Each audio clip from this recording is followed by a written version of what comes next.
Iya itu dunia dia panggil kan. Itulah itu panggil dunia tempat ujian dari awal tadi. Tempat dia berlaku ujian bila kita tu selamat, alhamdulillah ala kulli hal. Nah, ujian dalam kita mengaji ilmu, ujian cara ilmu. Kita berakidah, ujian cara akidah. Apa itu? Semua ujian hanya dari Allah Subhanahu wa taala, termasuk dalam iman tadi kan rukun iman yang keenam. Apa kita kata? Beriman dengan qada dan qadar. Wa tu'mina dalam hadis. Di akhir dia tu, di awal dia antu'mina billah. Kita lang pergi di akhir wa tu'mina bil qadri khairihi wa syarrihi wa fi riwayatin hulwihi wa murrihi, bahawa akau percaya dengan qadarnya, dengan apa dia qadar takdir, dengan lakuan yang telah melaku oleh Allah. Maka Allah tidak melaku malaikat sewaktu yang ia telah menentukan. Kan kita baca ayat fa'alul lima yurid. Fa'al, Allah itu membuat, melakukan barang yang ia menentu. Fa'al, kalau orang mengaji kelimah dia panggil sirah mubalaghah. Kalau semata-mata nak menyatakan kata yang membuat, fa'il, Allah yang melakukan, yang membuatkan. Dia guna fa'al. Orang mengaji kelimah panggil sirah mubalaghah. Nah, dia buat akan apa? Lima yuri. Buat akan barang yang ia kehendak. Dia buat barang yang ia menentu. Menentu bila lagi? Kalau kita mengaji ilmu akidah, Allah menentu bila? Cuba jawab.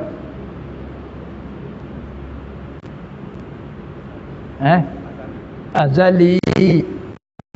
Kami tak faham apa azali. Allah kata soalan. Apa azali? Cuba arti Melayu sekali lagi.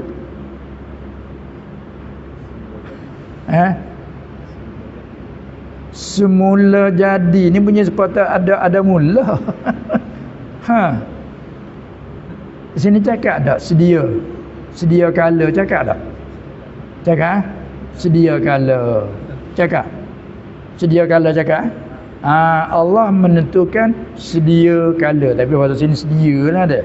Lahjah sini tu sedia kala. Jadi orang bertanya atas sedia kala gitu. Itu azal dia. Azal juga sama dengan qadim. Dia mengaji istilah kaum yang rajah, qadim, azali, dia panggil dua lafaz yang mutaradifah. Dua lafaz huruf ejaan, huruf lain-lain, tapi dari segi pengertian makna dia adalah satu. Panggil mutaradifah. Azali boleh dikatakan, qadim boleh dikatakan. Itu atas kaum yang rajah. Muqabbil kata dak, umum khusus qadim lebih khusus daripada azali. Tu kita kau mengaji bab dia. Nah, azali artinya yang sedia kala. Allah menentu sedia kala, bukan baru menentu. Ada orang mengaji dalam usuluddin dia panggil apa? Ta'alluq iradah yang tanjizi qadim. Itu istilah dia, istilah ilmu. Walaupun tak pandai kita sebut yang tu, kita ambil maksudnya Allah menentu sedia, bukan baru menentu. Lepas tu kita nak tahu di mana apa dia menentu. Tahu di apa yang berlaku atas diri kita. Tengok ni macam diri saya ni. Sekaligus kalau turut kehendak dan kemahuan kita, pada tahun ini berasa nak minta uzur. Sebab beberapa tahun bulan-bulan Maulidin Nabi sallallahu alaihi wasallam, yakni bulan Rabiul Awal, pondok-pondok kita di sana tutup. Secara umumnya. Patut ada juga tak tutup, pas tutup terserah masing-masing lah. Ada tutup awal, ada tutup tengah. Biasanya bila musim kita tutup pondok, diminta. Tidak hadir, mari hadir tu kerana tunai permintaan. Kerana kalau musim kita tidak tutup pondok, kita tak keluar. Kerana Dia panggil sistem pondok ini punya tersendiri. Maknanya pagi, petang, malam guru mengajar. Jadi bila tak tutup tak boleh nak keluar. Pagi, petang, malam. Tak ada hari minggu cuti. Kalau kata hari minggu daripada pengajian harian, tapi pengajian yang lain pula. Jadi ada hari-hari. Apabila tutup, berhenti. Maka di situlah permintaan, duk tunai permintaan tu. Pada tahun ni tu mari azan hati pasal sekali-kali merayu dengan Allah SWT pasal nak minta uzur tahun ini. Tapi kita saja kan nak minta uzur, tapi program tu beda. Minggu pertama sebelah Kelantan, minggu kedua soal Sungai Petani, minggu ketiga Terengganu. Ni minggu yang keempat ni ke sebelah sini. Program jadi atur. Tapi tengok datang juga ini apa ni? Ini makna kata takdir daripada Allah. Sebab bila dan ni rezeki syahid dan cuba tak mari tak minum ni. Saat ni minum dah 2 tegak. Makna kata Allah menentu sedia dah. Nak tak mari tak boleh, kena mari, ni rezeki kamu di sini. Cuba tak mari, tak ada rezeki ni. Bila terfikir begitu, masya-Allah. Ingat selalu apa yang berlaku pun darimu ya Allah. Semua ada kebaikan. Allah tidak buat sia-sianya. Karena Allah mempunyai hikmah. Setengah pada nama Allah Al-Hakim. Apa Hakim? Allah yang amat bijak pandai pada mengaturkan urusan alam. Bila dia yang amat bijak, siapa nak boleh kritik, siapa nak boleh bangkang dia? Tak boleh nak bangkang. Sebab tu kita alhamdulillah. Apa berlaku? Alhamdulillah ala kulli hal. Tapi kerana kita ni rendah kedudukan, kelemahan keyakinan kita tu ucap tak samalah. Bagi orang yang tinggi alhamdulillah. Nabi Ayub bila harta dia dibinasakan oleh iblis kerana deki, bila kita cerita kepadanya alhamdulillah. Kita tak sampai mana boleh. Anak kamu berlaku kemalangan ataupun harta kamu berlaku kebakaran, berlakunya banjir, macam mana kita? Habis perasaan. Tapi orang sampai alhamdulillah.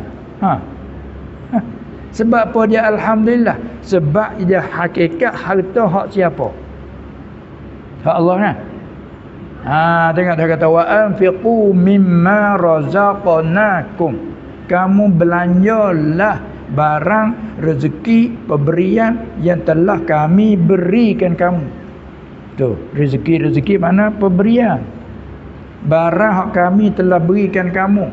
Kamu belanjalah sedikit. Jadi kita hanya Allah yang memberi kepada kita, hanya Allah.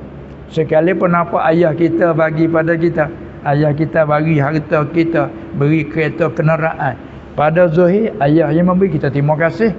Tapi pada hakikat Allah membuka mata hati ayah berasa nak bagi. Jadi kita pandang dua. Secara zahir manusia yang memberi kepada kita, pada zahir, pada hakikat Allah. Sebab itulah ada hubungan dua-dua itu. Bila manusia bagi pada kita, kita pun doakan. Alhamdulillah. Apa dia tu? Jazakallah khairan. Semoga Allah balaslah kebaikan niat hati kau baik, perbuatan kau baik. Kita doakan. Sebab siapa tak syukur ke manusia, tak syukur ke Allah. Man la yashkurin nas la yukurillah. Siapa tak syukur ke manusia, tak syukur pada Allah. Jadi bila nampak manusia zuhir buat baik, kita syukurkan, alhamdulillah. Doakan jazakallahu khairan. Semoga Allah balaslah kebaikan. Ni hakikat kita pandang Allah. Tapi bila kita lenyap pandang Allah, hanya pandang setakat manusia, dan pandang kita sendiri, usaha kita sendiri dengan ilmu kepandaian kita bekerja, kita dapat hasil, pandang kita kan. Bila pandang kita, bila dilenyapkan, dihilangkan tadi, bagaimana kita? Gelisahlah kita ni. Kerana berasa hak kita.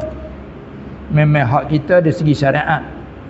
Segi undang-undang hak kita sah, kita nak jual beli sah, kita kata. Tapi hakikat hak Allah.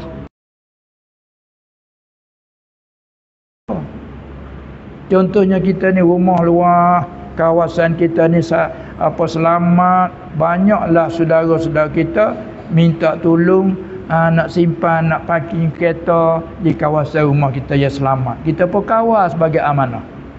Tak kalau kita sanggup, kita kawal. Boleh nak tinggal kereta saya 2 biji. Ya silakan. Kita pun sanggup amanah. Bahkan kita bicara harta orang lain tak rasa lebih susah pada harta sendiri. Iya. Kan? Tiba-tiba marilah tuan punya. Nak ambil balik dah ni. Ambil. Awak ambil. Kita senang. Kamu ambil aku senang. Tidak aku susah. Kakak bangun tengok. Bila kamu ambil aku senang. Alhamdulillah. Tapi kita tak. Orang beri pinjam tu rasa sepah kita sendiri. Itu masalahnya. Sedangkan harta benda semua jawatan ni pinjaman dari Allah. Tapi kita rasa hak kita sungguh. Lalu itulah bila hilang kita susah hati. Sahabat orang Nabi-Nabi bila kata, Iblis mai cerita, harta kamu sudah habis no. Alhamdulillah kata Ayub. Bapa alhamdulillah, hak dia ambil, tak masalah. Ku senanglah. Kita tak apa hak aku. Kakak, ini pagi kita tak sampai kepada tahap makrifat khassah. Itu bezanya. Walau sama orang mukmin. Tapi perbezaan makrifat khassah dengan ammah dia lain beza. Kan? Itulah bila untuk nak mengukuhkan yang tadi kita mari bicara tentang rukun iman yang ke-6, beriman kita dengan qada dan qadar. Qada arti penyelesaian yang Allah telah selesai pada sedia kala. Bila dia menyelesai menentu itu ini sampai masa hak dia menentu, dia melakukan. Itu qadar.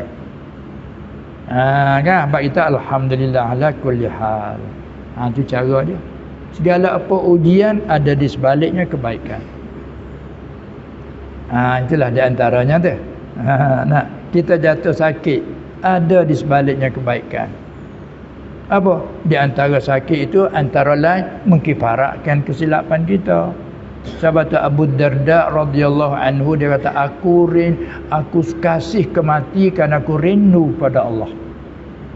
Sahabat tak boleh bertemu Allah selagi tertirai dengan mati. Ni kita ada di seberang ni. Mati tak lagi. Tak boleh nak lihat Allah. Bila mati, wujuhun yawmaizin nadhirah ila rabbiha nadhirah. Janji di akhirat. Tirai dia tabirnya mati. Lagi tak lalu mati tak tabirnya. Bila sahabat, aku cinta kasih ke mati istiaqan li rabbi, kerana aku rindu pada Tuhanku. Tapi rindu seberapa rindu pun tak sampai ajal, tak boleh dak rindu begitu. Tapi kalau mati aku suka seronok, boleh cepat. Supaya kita pergi Mekah, pergi umrah, pergi seorang diri ya. Pergi sebulan. Sampai masa hari balik macam mana, suka hati ke tak suka balik? Suka nak balik cepat-cepat siapa lah itu kan. Tu dia panggil rindu pada Tuhan. Aku kasih cinta kepada sakit, kerana tilik pada sakit itu kifarat kesalahanku. Kita berlaku sakit hari Allah apa jadi gini kan. Bagi orang yang sampai alhamdulillah. Gitulah. Mana tu pulai kepada makrifat kita tu. Bagaimana tinggi rendahnya makrifat kita terserah pada Allah lah. Itu di antaranya. Walau bagaimanapun kita belajar tahu ke jalan dia, semoga-moga Allah menjagakan. Maksudnya kata satu bagai syukur nikmat.